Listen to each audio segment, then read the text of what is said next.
kalau cara berpikir kamu akan susah syukur. Ning Jakarta cukup punya teman satu sing nyambut sampean, sing mangga sampean senenge ora kabeh. Sampean merang.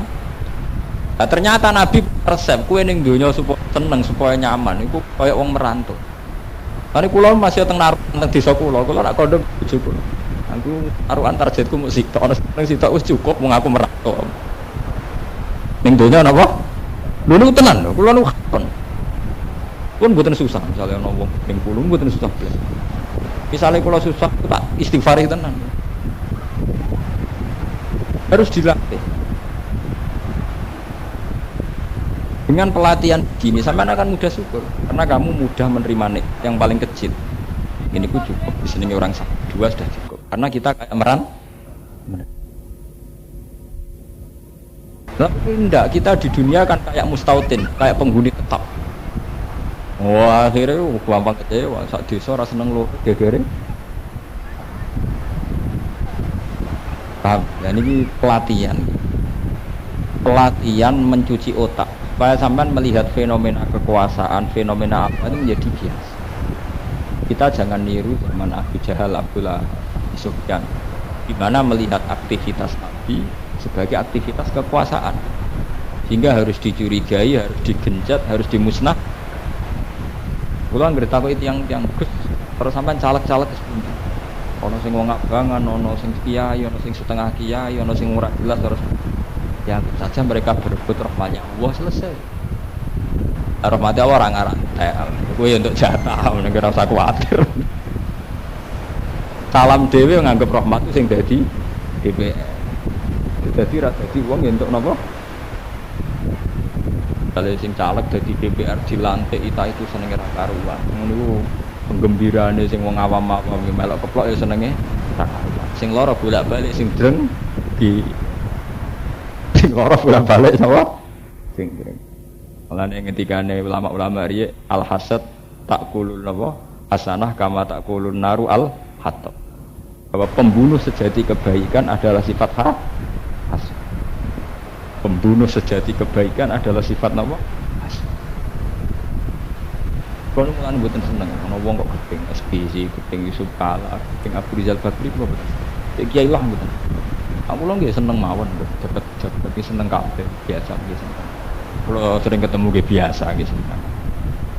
Kiai-kiai itu pula yang dulu bengok-bengok zaman Murdani sudah memimpin. Dari non Muslim kok mimpin wong saiki sing dadi wong Islam iki digedhingi, sing gedhingi tenan iso foto Mbah. Bisa zaman Sudomo mbok gedhingi, jare ora lah Murdani mbok gedhingi. Saiki ha kabeh. Ha SBC, ha Yusuf Kala. Prabowo yo ha pisan, ha kabeh. Ora trimo Islam napa? Ha. Terus sing dikepingin iku piye? Dhisik zaman Kristen jare alasane napa? Gua udah usah begitu. Dulu kita menerima Sudomo, menerima Murdani atas nama kemajmukan.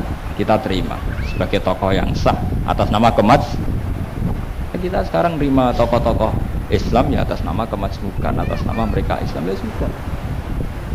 Lah yang membunuh kita tidak menerima itu, yang membunuh perasaan netral itu adalah itu tadi kebencian atau tahasud. Karena yang jabat tidak dari partai kita, tidak dari orang yang senang kita, tidak dari orang yang kenal. Drengki yo dikemas di agama. Ini harus dilatih. Memang kalau niati, makanya ngendikane Allah, cara berpikir benar ilaman atau wah biqalbin apa? Nah, di sini jelas ayatnya. Mereka tidak bisa menerima Muhammad sebagai nabi karena dari awalnya salah. Salah dalam dorobu lakal amsa. Zaman Arab percaya delok teng Turki, teng Palestina. Kowe nak wong Islam, misalnya sampean wong NU atau Muhammadiyah, dolan ning Turki ra ngeluh. Turki negaranya sekuler tapi presidennya santri. Presiden Turki yang sekarang itu presidennya santri, jadi saya di partai santri. Menang. Makanya ya tak odok. Ya awur-awuran presiden nak santri ya mokong. Makanya satu-satunya presiden Eropa yang ketemu presiden Israel wani mutung di depan umum. Bola-bola agar santri mutungan. Wong nang pertemuan internasional kok wani napa? Mutung. Pancen niku latar belakangnya presiden apa? santri presiden Turki saat ini. Jadi aku nak wong Indonesia ndelok ora seneng presiden Islam. Tapi takono wong Turki dhewe sing Islam yo ora seneng. Kok kadang dari partai yang musuhnya di waktu gali Hillary Clinton wong Mesir, Indonesia tuh hebat, mayoritas masyarakat Islam. Pemimpinnya ya Islam semua. Tapi jare wong Indonesia dhewe, Islam lah ora kok partai. Mesti ra sambung, mboten napa? Bu Islam lah ora kok. Ya mumpung sampean di kiai sing netral. Nggih, terus kita netralkan pemikiran. Kalau enggak golput nggih, kalau jenengan wis separuh golput, separuh boten. Dadi nak mlebu neraka ora jero-jero, mergo jare golput itu haram. Tapi kula nggih ora milih tenanan. Masalah piye sistem sekarang masih kacau. Nek dipilih tenanan mari dase gede. Jadi separuhan wis adil. Nak maju ke nemen sawangane wong tatanan cek kacau balu kok didukung nemen. Tidak golput ya keliru, oleh tanggung jawab kok tenang. Jadi separuh-separuh. Misalnya kalau mungkin yang milih partai ini atau milih caleg kita separuhan. Sampai rasa anut kulo, anut fatwa MUI memang golput napa haram. Anak sing haram ya pirang-pirang. Masih sholat subuh kodok ya napa haram. Utang ranyaur jojo janji ya napa haram. Kiai sing tukang fatwa, wong tukang fatwa iki eling-eling paling haram malah nak utang jojo janji gak nyaur. Iki malah buyute napa haram. Berarti haram ya pirang-pirang. Ini kalau cerita ngaji ya, ngaji ilmiah ya. Sebab itu logika-logika orang kafir ketika tidak menerima Muhammad sebagai nabi itu diawali dari cara berpikir yang salah. Yaitu gerakannya Muhammad dianggap gerakan mencari kepemimpinan. Sehingga cara mereka ngomong ya, mat nak kowe aneh-aneh kepengin wedoan tak kawekno. Nak kepengin kekuasaan tak anggap pemimpin. Terus suwe-suwe bareng Nabi tetep ngono, dirubah carane ngomong. Mat, wis ta ora usah men dakwah ae, tak golekno dukun ta dokter sing iso ngobati kowe bareng kakuati terus dianggap majnun wis parah lho. Iku puncak emosine terus wis mat kita-kita yo tak golek dokter nggo ngobati. Sebab niku dalam kitab-kitab salaf diterangkan.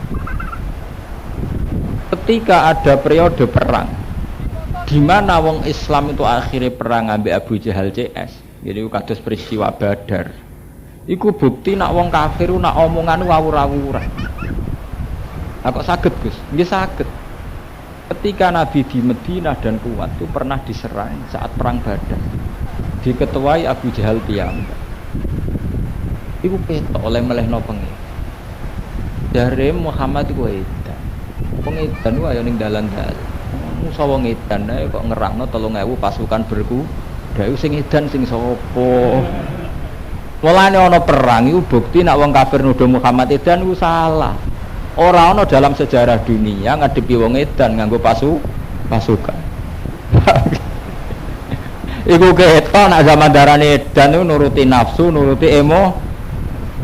Sing ngadepi wong edan ning dalan-dalan ora perlu kirim pasukan. Enggak tekno wonge.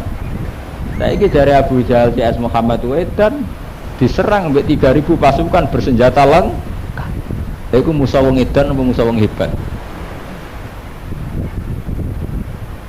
Nanti nyediakno pasukan ngono berarti mereka nganggep Muhammad wong hebat.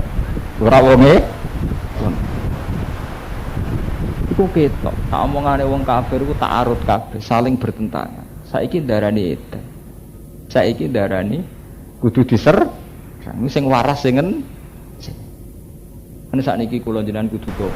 Kita iku bangga nak duwe pemimpin Islam, presiden Islam. Saiki ya wis Islam. Bupatimu ya wis Islam. Kok ejek ra syukur ku sing ndi? Sing waras ku sing ndi? Mau perkara beda? Kowe sing syukur.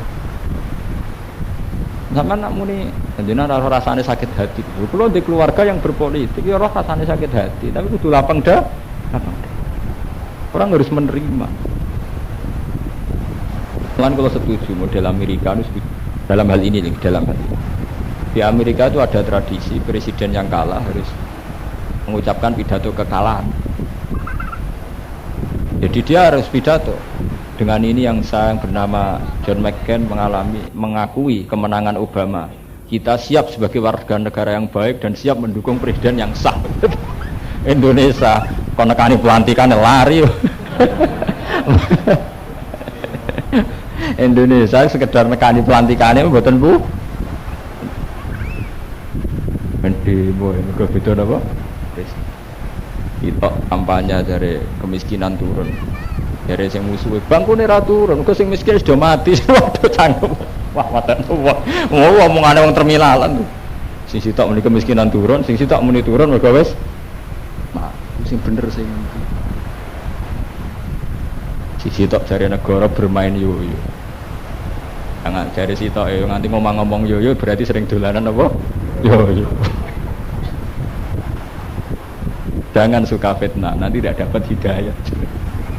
Orang nobar. Nah, cara kula nggih hati legowo mak. Siapa saja yang sebagai presiden sah harus kita dukung. Saya nanti mungkin milih si A, tapi ketika yang jadi si B harus kita dukung karena dia presiden yang sah. Masa kita kalah dengan tradisi Amerika? Kita sebagai negara Islam jangan kalah dalam hal kebaikan. Mereka punya tradisi yang gentleman, kalau kalah harus pidato kekalahan. Dan dia harus siap jadi warga negara yang dulu pas konvensi Partai Demokrat, Hillary Clinton tuh kalah dengan Obama. Karena dia kalah siap jadi asisten. Kontribusi jadi menteri ya gelem. Karena saya kalah harus siap apa? Jadi apa? Asisten. Mantan musuh kok jadi apa? Asisten. Itu negara-negara yang maju begitu itu tidak problem, tidak apa-apa. Indonesia harus begitu. Dulu era Soekarno saja bisa. Untuk ganti PM pimpinan mawon era sinten Soekarno. Dan dia diterima oleh kelompok lain, oleh partai lain.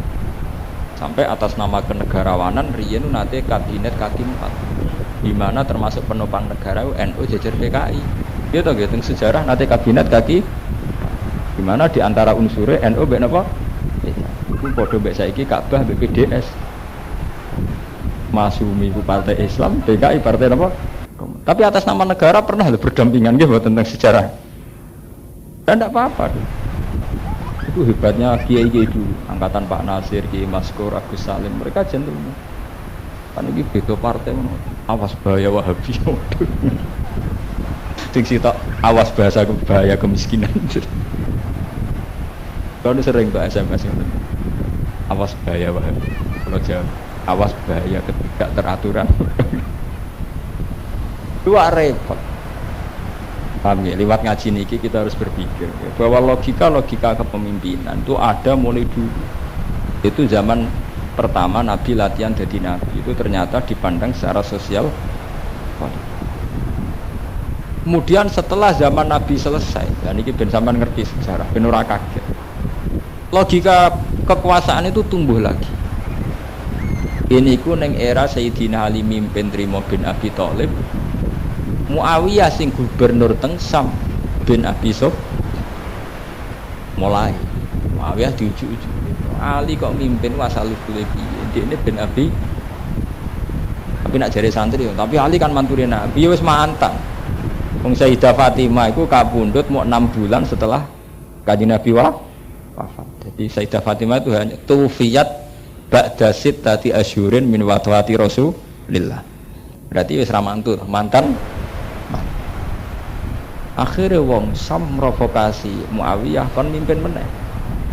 Akhirnya Muawiyah orang rasa terima gubernur tapi presiden. Akhirnya kelompok Ali nyerang. Akhirnya wala-wali zaman keok Sayyidina Ali keok.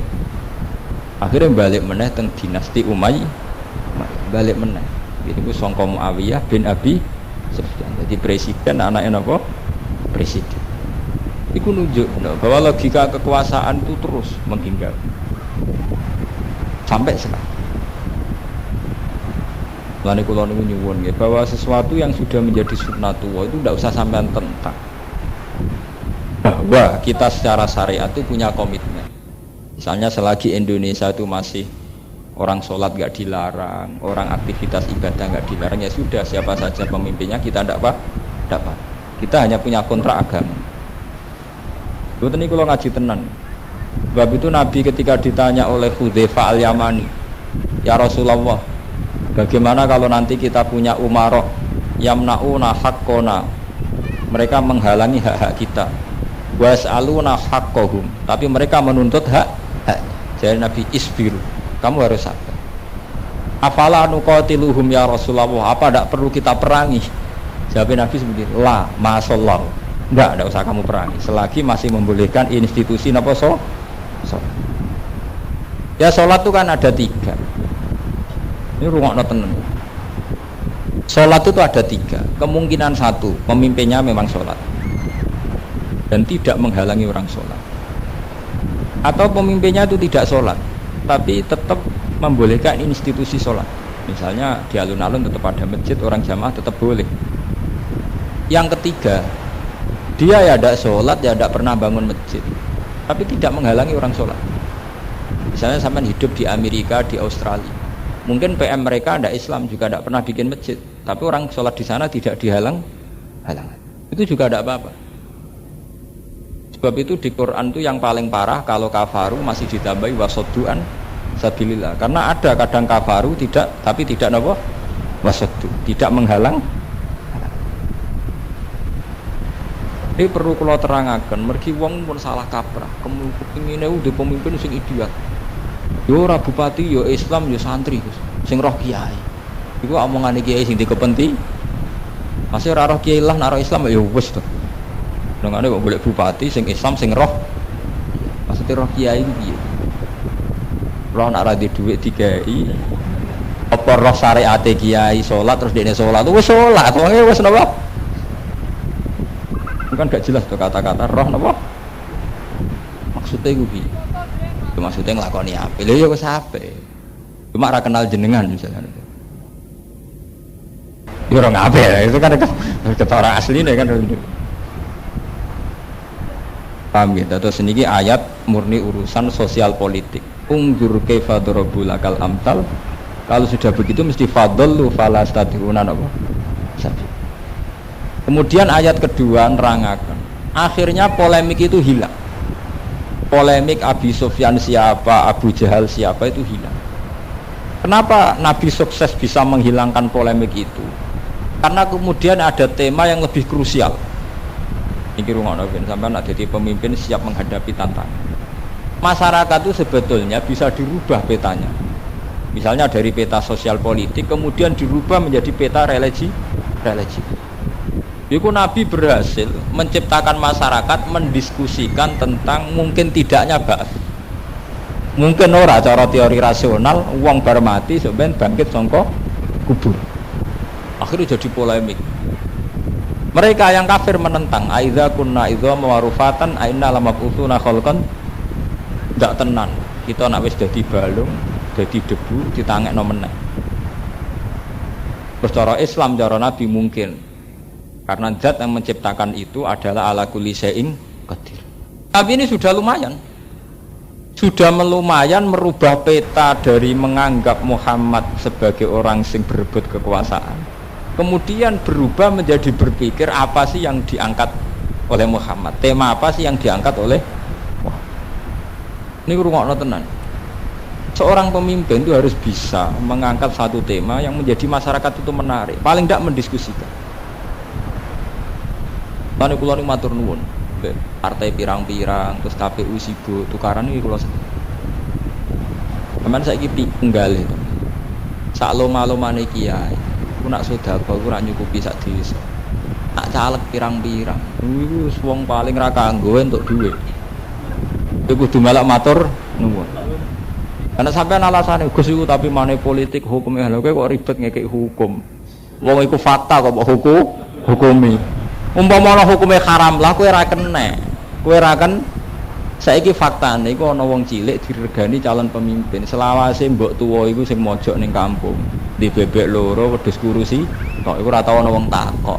Gara-gara suarane wong iku padha mek suarane kiai gedhe, padha mek suarane bupati, sing ngincir suarane pirang. Nah, saiki ana wong cilik dihormati kowe kok nyesal. Kowe ngurmati ya ora gue sing jembar hati ini ngadepi dunia kok cek rupeke hatimu cek rupeke. Gue sering takoki tonggo-tonggo rondo-rondo ini sering Gus kula untuk dhuwit keng caleg niki nggih kula tampi sedanten terus ora ditakoki mengke nyoblos kula Mbah nggih kabeh nyoblos nggih lha supaya ora bodoni coblos kabeh to Mbah gak bodoni lho tapi KPU sing susah mergo terus gak sah dene nak nyoblos sitok ngrasa bodoni nyoblos kabeh sing susah KPU